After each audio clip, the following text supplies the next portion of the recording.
नमस्कार, ये आकाशवाणी पटना है। अब आप दीप्ति रमन से प्रादेशिक समाचार सुनिए। बिहार विधानसभा चुनाव के पहले चरण की अधिसूचना जारी होने के बाद अब तक 3 प्रत्याशियों ने नामांकन पत्र दाखिल किया है। इधर पहले चरण के तहत होने वाले विधानसभा क्षेत्रों में ईवीएम और वीवीपैट आवंटित कर दिया गया है। आयोग के निर्देश पर पहले चरण के चुनाव से संबंधित जिलों में जिला निर्वाचन पदाधिकारी, सह जिलाधिकारी की ओर से राष्ट्रीय और राज्य स्तरीय मान्यता प्राप्त राजनीतिक दलों के प्रतिनिधियों की मौजूदगी में सभी विधानसभा क्षेत्रों के लिए रैंडमाइजेशन की प्रक्रिया भी शुरू कर दी गई है। वहीं चुनाव आयोग ने विधानसभा के दूसरे चरण के तहत होने वाले 122 विधानसभा क्षेत्रों में मतदाता सूची में नाम जोड़ने की प्रक्रिया पर अंतरिम रोक लगा दी है। आयोग ने कहा है कि अब मतदाता सूची में कोई बदलाव और संशोधन नहीं होगा। दूसरे चरण के तहत होने वाले क्षेत्रों में चुनाव परिणाम आने के बाद ही किसी के नाम जोड़े या संशोधित किए जाएंगे। विधानसभा चुनाव के दूसरे चरण में 11 नवंबर को 20 जिलों में 122 विधानसभा क्षेत्रों में होने वाले चुनाव के लिए अधिसूचना कल जारी होगी। इसके साथ ही नामांकन की प्रक्रिया भी शुरू की जाएगी। दूसरे चरण के लिए प्रत्याशी 20 अक्टूबर तक नामांकन दाखिल कर सकते हैं। 21 अक्टूबर को नामांकन पत्रों की जांच की जाएगी। वहीं 23 अक्टूबर तक प्रत्याशी नाम वापस ले सकते हैं। इधर एनडीए में भी सीटों का बंटवारा अभी फाइनल नहीं हो पाया है। भाजपा के राष्ट्रीय अध्यक्ष जेपी नड्डा के आवास पर अभी भाजपा कोर कमेटी की बैठक चल रही है। इस बैठक में एनडीए के घटक दलों के बीच सीटों को अंतिम रूप देने पर विचार किया जा रहा है।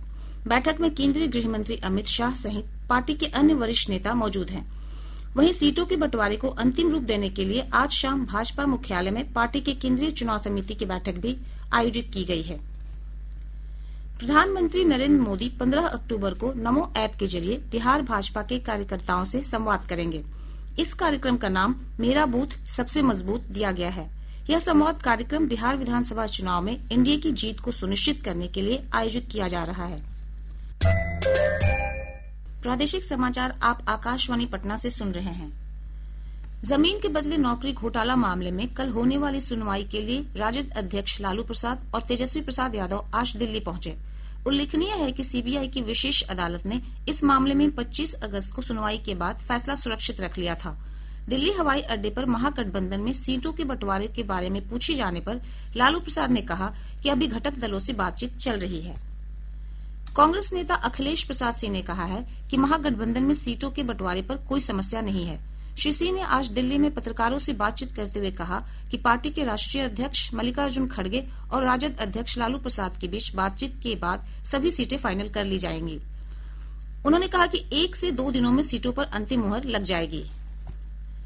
जदयू नेता राजीव रंजन प्रसाद ने दावा किया है कि बिहार विधानसभा चुनाव में राजद को इस बार 2010 से भी कम सीटें मिलेंगी।